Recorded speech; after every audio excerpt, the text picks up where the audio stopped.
solução para o mesmo que vamos projetar. Temos ali dois. Olha, a outra. São fixe dois.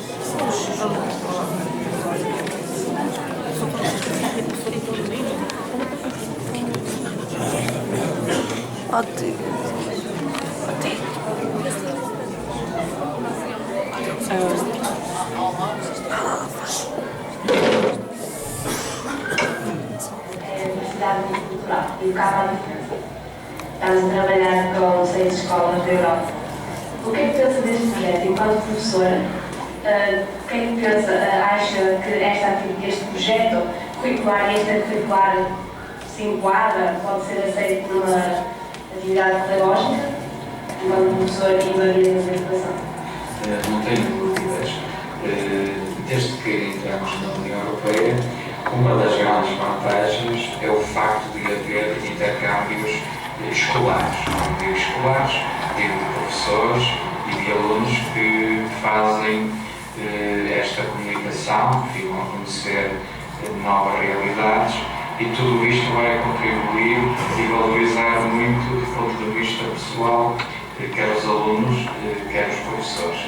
O intercâmbio, há diversos projetos a nível europeu, mas é algo que, do ponto de vista da formação e do ponto de vista académico, é extremamente enriquecedor.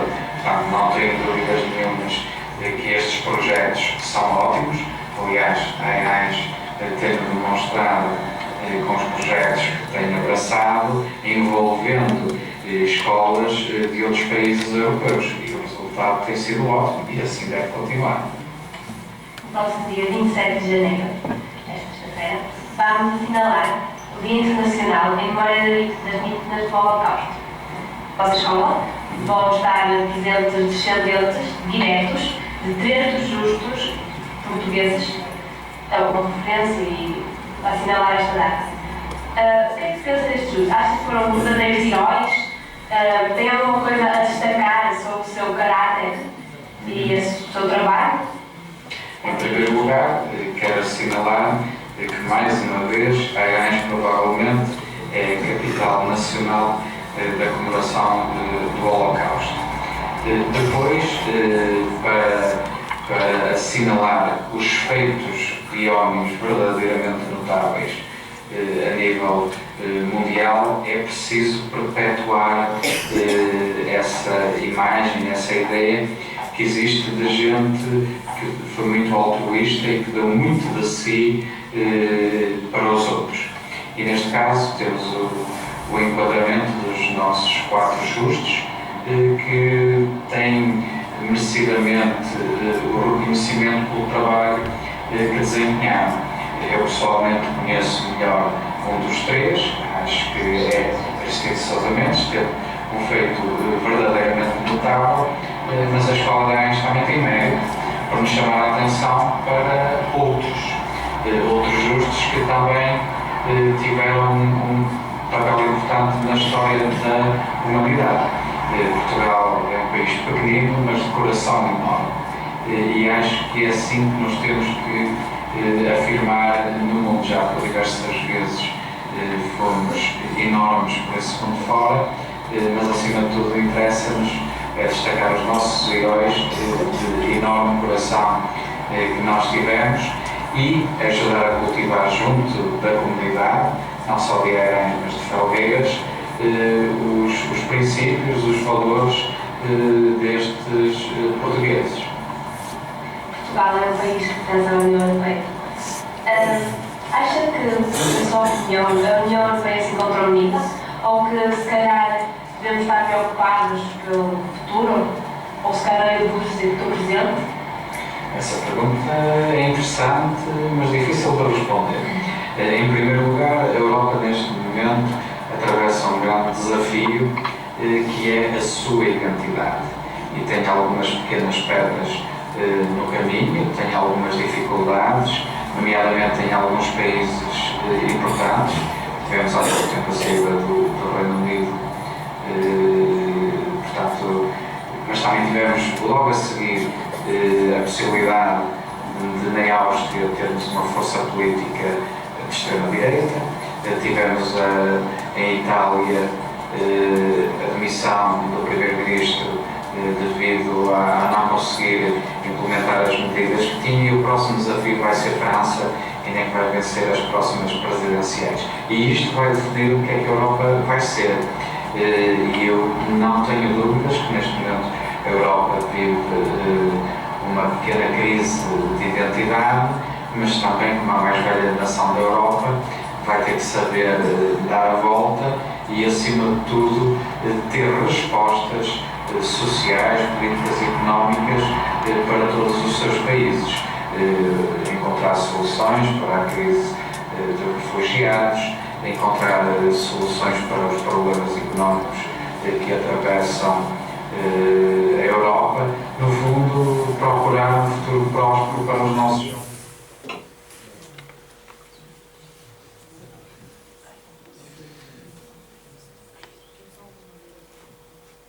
Dia 27 de janeiro, que é o Dia Internacional em memória das vítimas do Holocausto, e gostaríamos de saber a sua opinião sobre os lutos portugueses.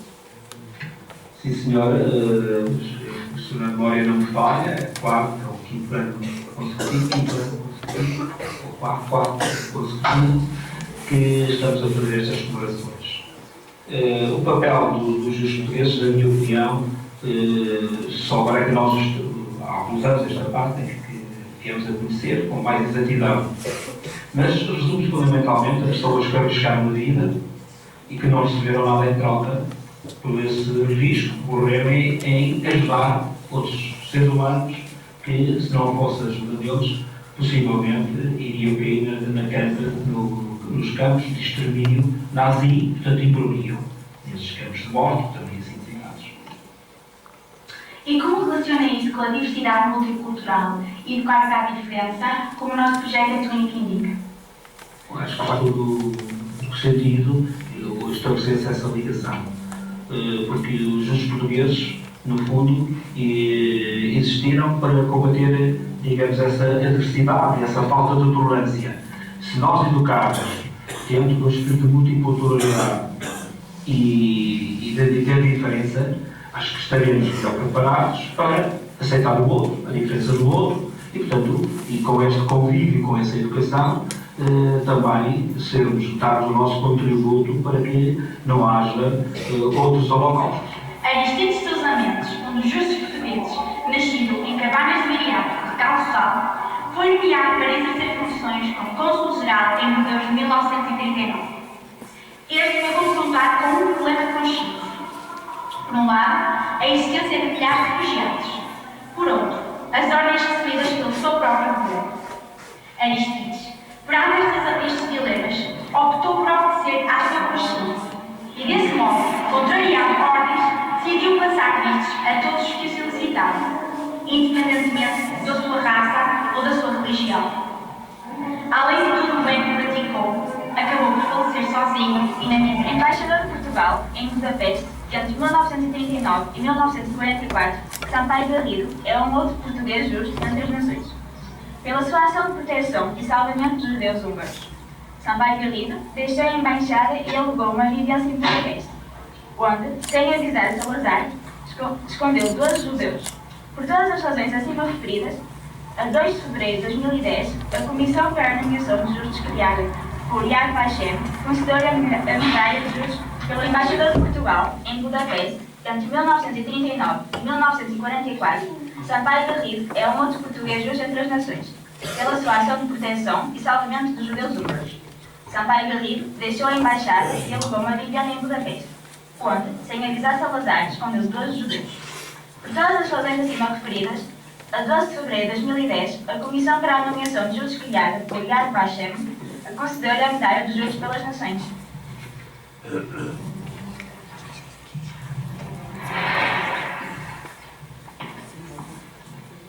Padre Joaquim Carreira foi o quarto justo entre as nações.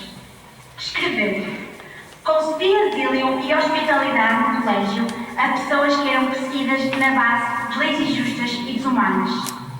Para além de esconder as pessoas perseguidas pelos nazistas, Joaquim Carreira também assumiu para si a responsabilidade de trocar a comida. Ele arriscou a sua própria vida, salvando inocentes.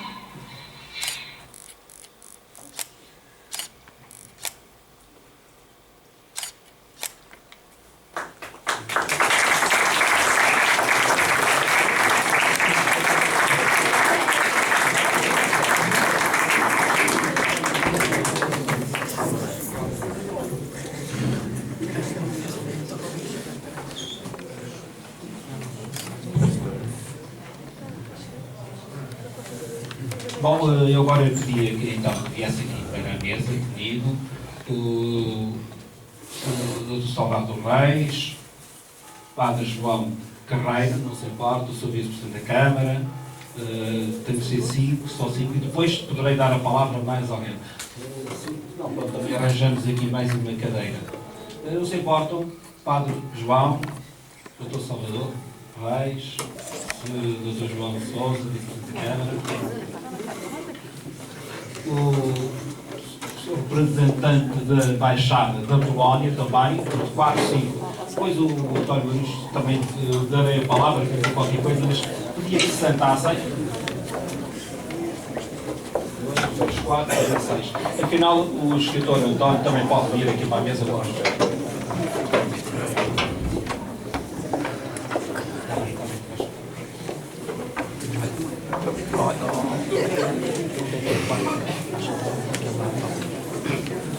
Bom, eu queria que se sentassem. Vamos celebrar um bocadinho. Estejam à vontade. E depois fica aqui do meu lado o representante da Polónia, que eu não arrisco a dizer o nome, não consigo pronunciar o nome. E Bartos. O nome família é Bartos, não é? Então, já afinal já consegui. Eu vou pedir então, eu vou escusar-me apenas de fazer um agradecimento geral a cada um dos presentes. É com muita honra que o Agrupamento de Escolas Baiães os tem aqui entre nós e vos quero. Quero-vos dizer que nós não fazemos estas coisas para tirar a fotografia, também enfim, estamos a tirá-las. Nós pretendemos ter um registro e uma memória destes acontecimentos, mas não é verdadeiramente o tirar da fotografia que nos move quando realizamos estas atividades. Fundamentalmente, o que nos move é que os alunos nos acompanhem nesta reflexão e construam eles próprios uma consciência e um conhecimento que depois possam, quando for necessário, defender os valores intrínsecos e associados estas comemorações. É isto o verdadeiro propósito do nosso agrupamento, quando pede ajuda a todos os colaboradores para podermos realizar estas comemorações. Um pouco na linha dos justos portugueses. Nós não fazemos isto para receber alguma coisa em troca. Fazemos isto por si mesmo. Não pretendemos nenhum lugar de destaque, nem pretendemos ser a única escola do país. Teríamos muito mais gosto se dissessem que esta escola, entre muitas outras escolas, comemora o Dia Internacional em Memória das Vítimas do Holocausto. Ficaríamos muito mais contentes. Mas mesmo assim, não esmorecemos e tudo faremos para continuar a lembrar, ano em ano, o que estes 4 justos portugueses fizeram em prol da humanidade. Muito obrigado a todos, quero aos alunos também, terem a paciência de nos ouvir um pouco. Agora eu pedia, de uma maneira também informal, eu sei que o Serviço da Câmara vai ter que nos deixar daqui por um bocadinho, se calhar passava a palavra ao Serviço da Câmara e depois a cada um de vós, para de alguma maneira ajudarem a que estes nossos alunos compreendam cada vez mais e ganhem um pouco de consciência sobre a importância da comemoração desta data. Muito obrigado mais uma vez.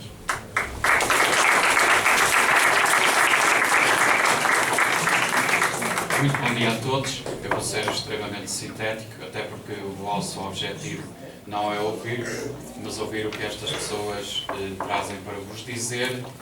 Este ano, com um acrescento, que é o facto de termos mais pessoas para conhecer o seu percurso, os seus atos heróicos, e eu gostei muito quando uma aluna classificou como verdadeiros heróis. Acho que isso ajuda a compreender um bocado que este agrupamento, há uns anos atrás, acabou por enveredar por fazer um tipo de iniciativas um bocadinho diferentes daquilo que é habitual.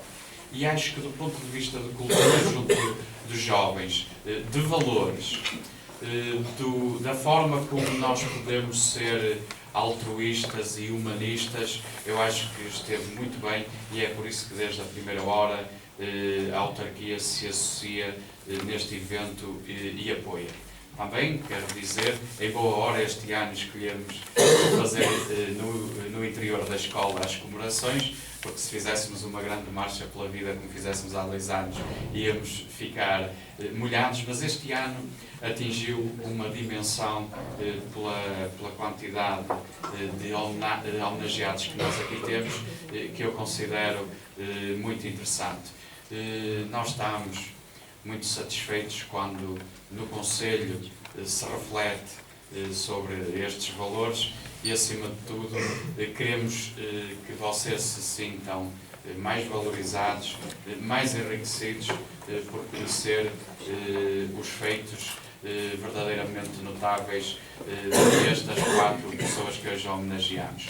E eu queria agradecer coletivamente a todos o facto de ajudarem a contribuir para um mundo mais humano, para um Portugal maior na sua dimensão, que é a principal, é a das pessoas. Depois, por último, queria agradecer as simpáticas palavras do Sr. Diretor e escusar-me pelo facto que este agrupamento tem muita atividade.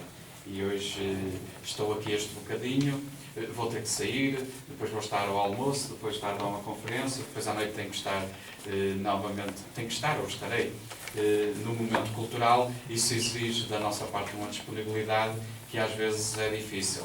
E eu, neste caso pessoal, também tenho que respeitar a parte altruísta que tenho que ter com a minha mãe, que faz 2 anos e que privo grande parte do dia para estar aqui convosco nestas comemorações, mas não posso esquecer de todo as responsabilidades que também tenho e, em primeiro lugar, nós devemos cultivar estes valores na família, depois na escola e, se ainda tivermos tempo, no mundo. Foi o que estes 4 justos foram capazes, é esse o objetivo maior para quem conseguir alcançar. Fica aqui o desafio. Obrigado.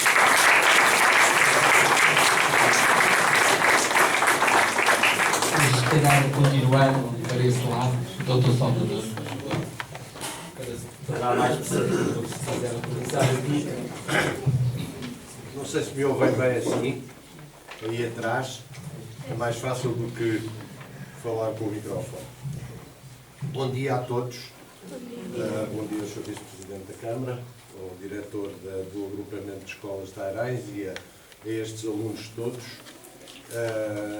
Esta iniciativa, de facto, que já tem, como disse, 4 anos, é a todos os títulos, não só única, mas, e não é por isso, mas a iniciativa em si é, de facto, uma iniciativa muitíssimo louvável. Numa altura em que no mundo se assiste às maiores atrocidades em toda a parte do mundo, o exemplo que estes 4 justos portugueses transmitem são 2 coisas essenciais. Acima de tudo, é para não se esquecer aquilo que aconteceu há 70 e tal anos durante a Segunda Guerra Mundial, em que morreram milhões de pessoas pelo simples capricho de um louco.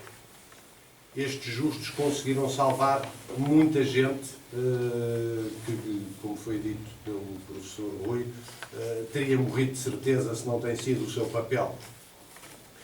E fizeram, e concretamente no caso do meu avô, que foi embaixador na Hungria, mas com os outros também, fizeram à revelia das ordens que tinham.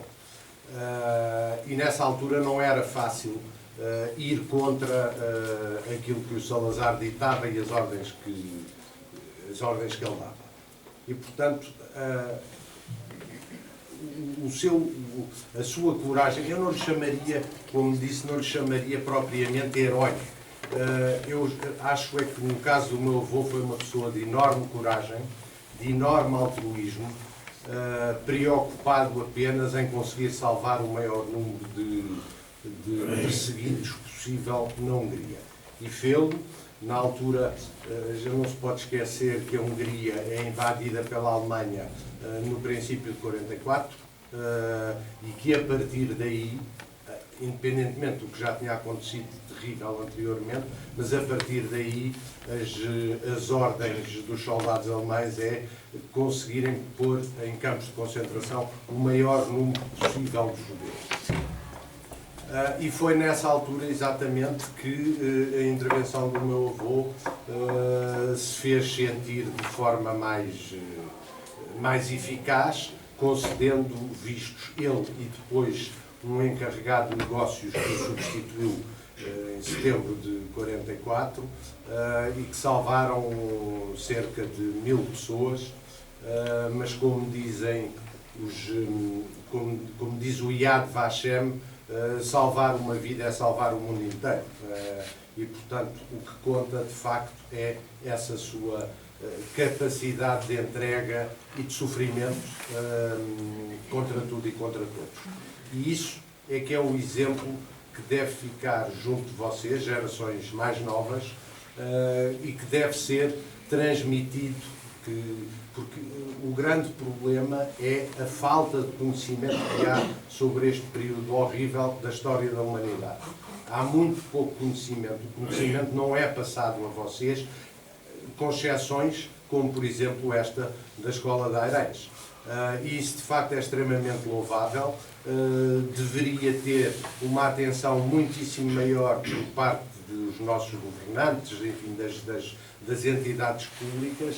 Não tem cobertura de televisões ou de jornais, infelizmente, porque é o passar este exemplo que pode vir a permitir que no futuro não se voltem a passar as atrocidades que se viveram durante a Segunda Guerra Mundial. Eu quero-vos dar os parabéns aos alunos desta escola e aos professores também, por se empenharem no estudo do Holocausto e por conseguirem transmiti-lo daqui para a frente, aquilo que foi, para que não se volte a repetir. Muito obrigado a todos, muito obrigado, Sr. Diretor.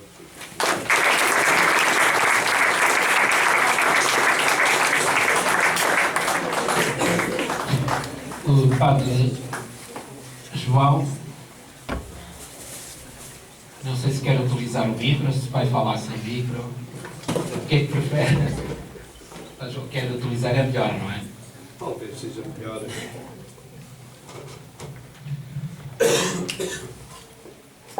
Vou procurar ser sintético. Em primeiro lugar, um agradecimento muito especial ao professor Rui e à professora Francina e a todos vós por este momento e pela possibilidade que me deram de eu estar aqui. Quem sou eu? É a primeira pergunta. Eu nasci em 1943, portanto, ainda passei o tempo da Segunda Guerra Mundial. Nasci numa aldeia que se chama Caranguejeira, Leiria, e a minha mãe era a irmã mais nova do meu tio, Padre Joaquim Carreira. São duas irmãs e ele... São 3 irmãs e ele 4. E deram vida a 20 crianças. A minha mãe teve 8 filhos, a minha tia, a segunda, teve 8, a mais velha teve 4. Portanto, 8, 8, 16 e 4, 20. E eu sou, portanto, o sobrinho do Padre Joaquim Carreira e fui para o seminário, pertenço à Congregação dos Missionários do Espírito Santo. Comecei a minha carreira apostólica missionária em Angola, já percorri vários países e hoje, presentemente, encontro-me em Lisboa, a cuidar dos arquivos e da biblioteca. É uma parte importantíssima para a nossa memória histórica, para a compreensão do passado, para a compreensão do presente, para vivermos com certeza com mais otimismo e melhor este momento atual que estamos a viver. E agora, uma palavrinha muito simples sobre o Padre Joaquim Carreira, meu tio, que eu tive a graça de conhecer. Ele viveu 46 anos em Roma, como diretor do Pontifício Colégio Português, como vice-reitor, e depois trabalhou também na Embaixada de Portugal junto à Santa Sé, como adido ou assessor. A Portugal não vinha muitas vezes, e somando os anos todos que ele viveu em Portugal apenas 27 anos e 46 em Roma. Faleceu em 1981 com a idade de 73 anos, depois de ter tirado também a licença para pilotar avionetes. Foi o primeiro sacerdote português a ter esta coragem e esta decisão de procurar contemplar a terra lá de cima do azul celeste. Ele gostava. O meu tio, Padre Joaquim Carreira, era, na verdade, um homem simples. Devo-vos dizer que toda esta bela história, estas celebrações que vós estáis a fazer e que nós já fizemos noutros sítios, este contacto e este conhecimento, só muito tardiamente é que eu pude entrar em contacto com esta realidade do Holocausto. Porque o meu tio, Padre Joaquim Carreira, além de ter recolhido alguns judeus, pelo menos 3, a família Chitone e outros, ele não falava desta situação. Comentava, conhecia os locais, tinha muitos amigos judeus, das famílias judaicas em Roma, e conhecia muitos, mas ele não falava muito abertamente da situação. Poderia talvez ter escrito um livro fantástico sobre o cerco de Roma, nos anos 43, ou aliás, todos os anos 40, 45, mas o único testemunho que nós temos escrito é, na verdade, o relatório que ele deixou, feito em 1943, 44 e 45. Allí é que ele coloca a lista dos 40 ou quase 50 refugiados que ele acolheu no Pontifício Colégio Português.